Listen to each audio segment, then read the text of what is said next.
오늘도 하루의 첫 시간 우리 하나님 앞에 성별해 드리는 여러분 모두에게 우리 하나님께서 주시는 은혜와 또 사랑과 능력이 오늘도 함께 하시기를 주님의 이름으로 간절히 축원합니다.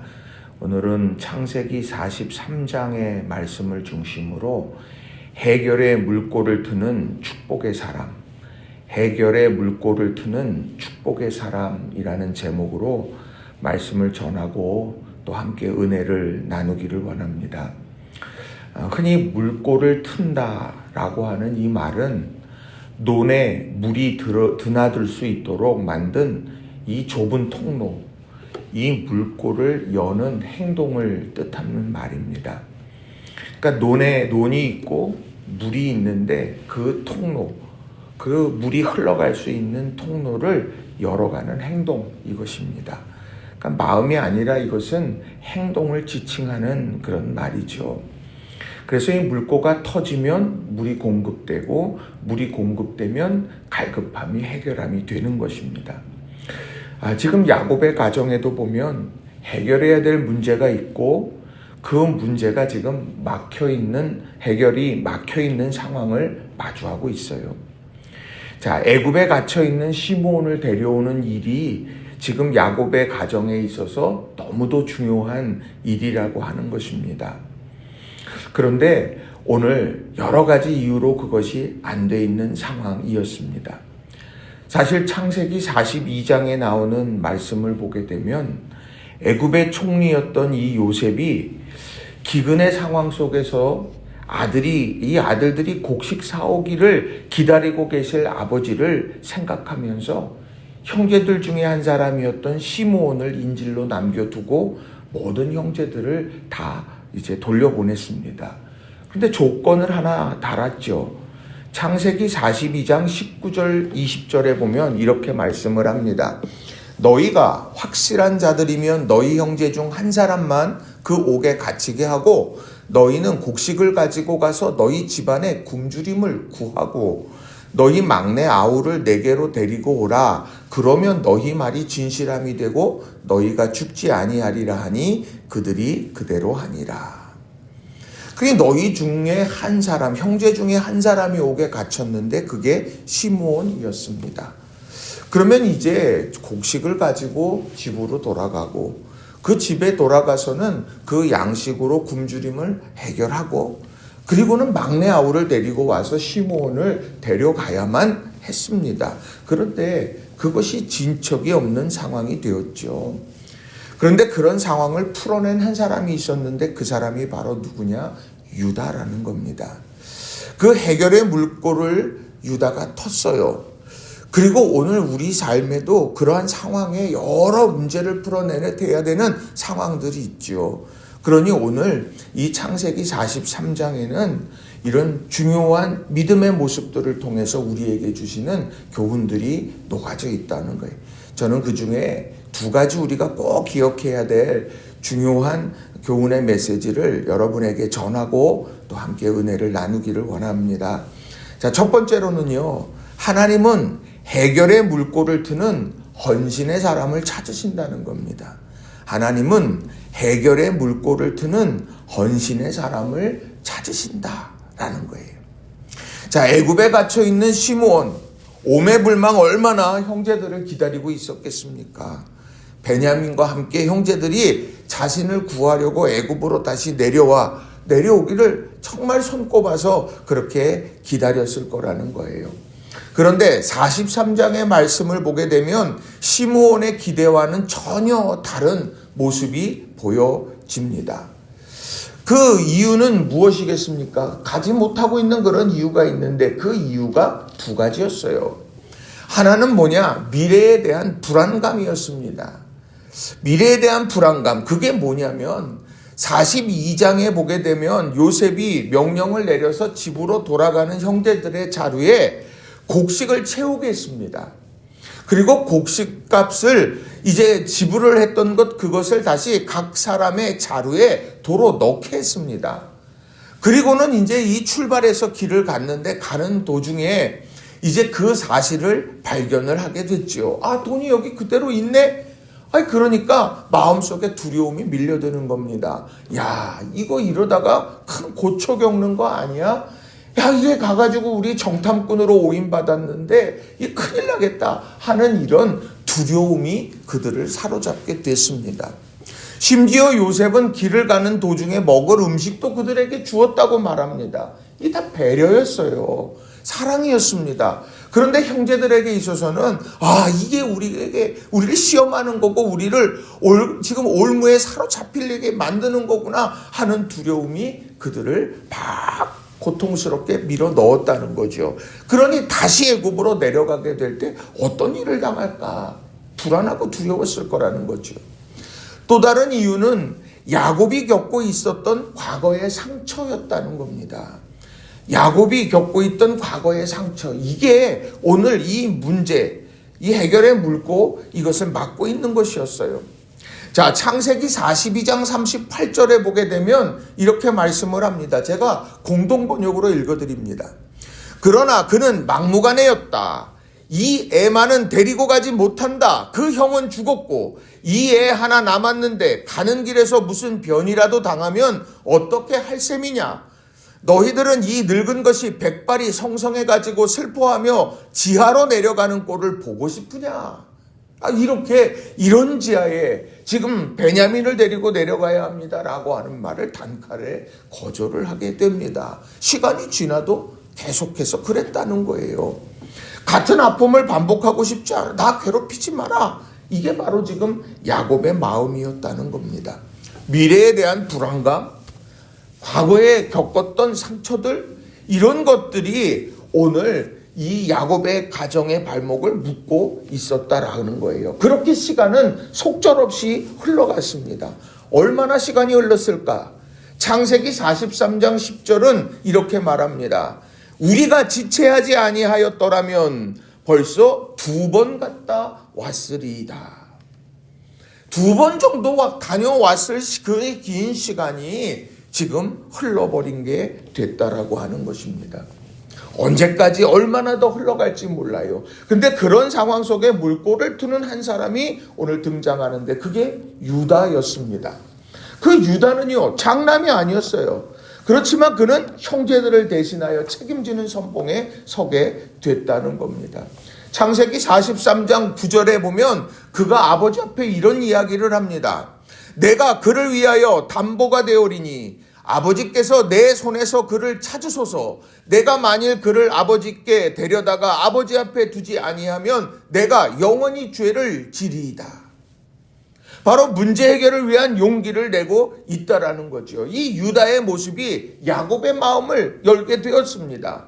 창세기 43장 14절에 보면 야곱이 이전과는 다른 이런 이야기를 합니다. 전능하신 하나님께서 그 사람 앞에서 너희에게 은혜를 베푸사 그 사람으로 너희 다른 형제와 베냐민을 돌려보내게 하시기를 원하노라. 내가 자식을 잃게 되면 이르리로다. 과거의 상처 때문에 정말 고통스러웠던 야곱의 모습과는 전혀 다른 모습으로 등장하게 됩니다. 이 베냐민과 함께 내려보내어 시몬을 건져내는 이런 일에 동의하게 되더라는 거죠. 오늘 이 상황 속에서 유다를 통해서 이 문제의 물꼬가 터지고 그리고 시몬이 돌아오게 되고 요셉의 모습들을 요셉과 만나게 되는 이런 내용들이 이제 뒤에 펼쳐져 가게 되는 겁니다. 오늘날 이런 마음으로 문제를 풀어가는 그 한 사람이 얼마나 귀한 시대입니까? 유다 장자 르우벤에게 미루지 않았습니다. 그건 장남이 하는 거야. 이건 내가 할 일이 아니야. 그게 아니었어요. 장자 르우벤에게 물지 않고 이 문제를 풀어내기 위해서 내가 담보가 되리라 라는 마음으로 용기를 내고 있더라는 거죠. 유다 민족의 말살위기 앞에서 담보가 된 사람이 있지 않습니까? 그게 바로 에스더입니다. 에스더가 수상궁에 있던 사람들에게 사흘간 중보기도 해달라, 금식하며 기도하다, 그리고 죽으면 죽으리라 하고 나아갔더니 결국 민족의 말살위기 앞에서 민족을 건져내는 역사를 경험했죠. 죄로 인해 죽을 수밖에 없었던 상황 속에 인간의 몸을 입고 오신 분, 그분이 누굽니까? 예수님 아닙니까? 시대적인 어두움 속에서 하나님의 등불을 켜고 있던 사람, 그 사람이 바로 사무엘 아닙니까? 오늘 이 땅을 살아가면서 우리가 가정과 교회와 나라와 민족과 우리의 영혼, 이 모든 일들을 위해서 우리 물꼬를 여는 그런 역사적인 그런 귀한 일들이 우리에게 있더라는 거예요. 그 일들을 위해 하나님이 찾으시는 한 사람이 있다. 우리가 이것을 기억하면서 오늘 하루를 살아가면서 여러분 영적 책임을 우리가 감당해 가면서 또 하나님의 귀한 사명을 감당해 가는 우리 모든 성도님들 한 분 한 분이 다 되시기를 주님의 이름으로 간절히 축원합니다. 두 번째로는요, 하나님은 믿음의 헌신을 기억하시고 축복하신다라는 겁니다. 하나님은 믿음의 헌신을 기억하시고 축복하신다라는 거예요. 자, 유다가 내가 담보가 되겠습니다 하고서 이 문제 앞으로 들어갔습니다. 그랬더니 야곱이 어떻게 이야기를 했죠? 내가 자식을 잃게 되면 이르리로다. 이게 무슨 얘기냐? 에스더적 결단을 이야기하고 있는 거예요. 막상 두려움 때문에 두 번이나 왔다 갔다 할 만큼만 그 긴 시간이 지날 동안 아무 일도 이루어지지 않고 진척이 이루어지지 않았던 그런 상황 속에서 이런 유다가 물꼬를 트게 되니까 그 다음부터 이것이 쭉 풀려지는 이야기가 나옵니다. 그들을 사로잡았던 두려움의 문제가 애굽으로 내려갔더니 이제 다 해소가 되기 시작합니다. 창세기 43장 23절에 보면 이런 말씀이 있어요. 세번역 말씀으로 읽어드립니다. 그 관리인이 말하였다. 그동안 별거 없으셨습니까? 걱정하지 마십시오. 댁들을 돌보시는 하나님, 댁들의 조상을 돌보신 그 하나님이 그 자루에 보물을 넣어주신 것입니다. 나는 댁들이 낸 돈을 받았습니다. 이렇게 말하면서 관리인이 시므온을 그들에게로 데리고 왔다. 그들이 두려워했던 게 뭡니까? 야, 돈이 자루에 그대로 있어. 곡식은 가져왔는데 돈도 그대로 있어. 이거 우리 도둑으로 몰릴 거야. 그러면서 온갖 힘겨운 마음 갖지 않았습니까? 두려워했어요. 왜 하나님이 이런 일이? 그런데 정작 그 애굽으로 내려가가지고 요셉이 있는 애굽으로 내려가면서 오늘 이 얘기를 듣게 된 겁니다. 관리인이 이제 그 잔치를 준비하려고 식사 함께 하려고 이제 그들을 집안으로 데리고 가는 그 사이에 두려움이 막 엄습했는데 그래서 자초지종을 설명했는데 관리인이 한마디로 끝내더라는 거예요. 그거 하나님이 채워주셨습니다. 나는 돈 받았습니다. 두려움의 문제가 다 해결이 되었어요. 시므온을 그들에게 데리고 왔다. 시므온처럼 우리도 잡힐까 그랬는데 이제 시므온도 옥에서 나오게 됐다라고 하는 것이죠. 오늘 두려움 때문에 우리가 순종지체하면 문제 태산처럼 커 보이는 거예요. 하지만 유다처럼 믿음으로 발걸음을 내어딛게 된다라고 하게 됐을 때에 하나님께서 앞서 모든 상황을 정리하고 있는 것, 이것을 우리는 보게 되더라는 거죠. 그러고 보면 우리가 믿음의 발걸음을 한 걸음 내어디딜 때 내 안에 두려움의 안개가 걷어지는 것이 오늘 우리에게 보여주는 중요한 부분들이라고 하는 겁니다. 그런데 저는요, 더 중요한 건 뭐냐? 하나님께서 이 믿음의 헌신을 기억하시고 축복하셨다라고 하는 것입니다. 창세기 49장에 보면 이 야곱이 유다에게 한 축복의 기도가 있습니다. 이 축복의 기도가 얼마나 인상적인지 몰라요. 창세기 49장 8절부터 12절까지 쭉 나오는 말씀인데 제가 8절부터 10절의 말씀을 현대인의 성경으로 읽어드리겠습니다. 유다야, 너는 내 형제들의 찬양을 받을 것이다. 내 손이 내 원수의 목덜미를 잡을 것이며 내 형제들이 내 앞에서 절할 것이다. 내 아들 유다는 먹이를 찢고 굴로 들어가 엎드리는 눕는 사자와 같으니 누가 감히 그를 건드릴 수 있겠는가? 왕의 지팡이가 유다를 떠나지 않을 것이니 그 지팡이의 소유자가 오실 때까지 그가 통치자의 지휘봉을 가지고 다스릴 것이며 모든 백성이 그에게 복종할 것이다.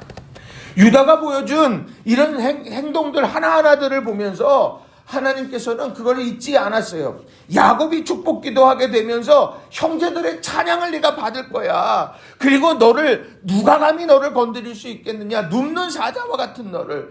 왕의 지팡이가 유다를 떠나지 않을 거다. 통치자의 지휘봉을 가지면서 살아가게 될 거다. 그렇게 축복하더라는 거죠. 그리고 그게 실제로 이루어지게 되었다라고 하는 거예요. 우리는 이런 모습을 보면서 하나님께서 이런 하나하나를 다 기억하고 계시는구나. 우리 이걸 발견하게 되죠. 그러면서 우리도 이야기합니다. 이런 축복을 받고 싶다. 근데 우리가요, 삶을 살아가면서 가장 큰 유혹은 뭐냐? 순서가 뒤바뀌는 그런 일들이 있다는 거예요. 하나님이 이렇게 축복해 주시면 돕는 사자처럼 누가 나를 감히 당해내겠냐?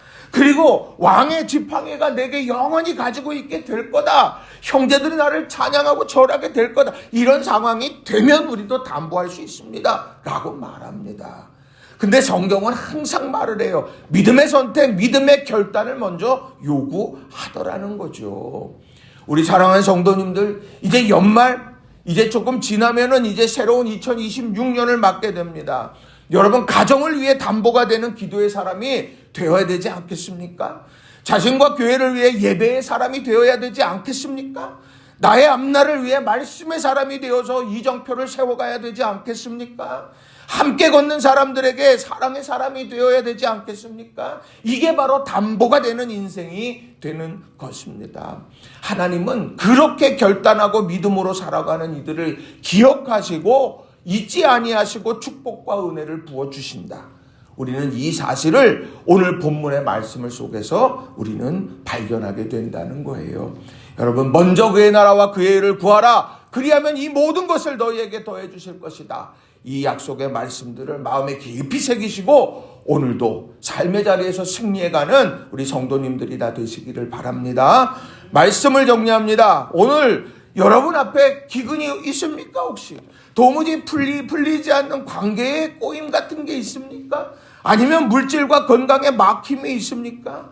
그것이 막연히 시간이 해결해 주는 것이 아니라는 거예요. 유다처럼 내가 여기 있습니다. 나를 담보로 사용하소서라고 기도의 물꼬를 트고 헌신의 물꼬를 트고 예배의 물꼬를 트면서 나아가게 될 때에 하나님의 도우심의 역사가 또 하나님의 예비하심의 역사가 반드시 우리와 함께 한다는 것입니다. 우리의 작은 헌신이 야곱의 마음 녹이고 시므온을 살리고 온 가족을 구원하는 위대한 시작이 그 야곱의 가정에서 일어났던 것처럼 우리의 삶에도 반드시 일어나게 될 줄로 믿습니다. 우리 이걸 기억하시고 은혜의 강물이 오늘도 우리의 삶으로 흘러가도록 물꼬를 여는 축복의 사람으로 오늘도 승리하는 우리 모든 성도님들 한 분 한 분이 다 되시기를 주님의 이름으로 간절히 축원합니다. 기도하겠습니다.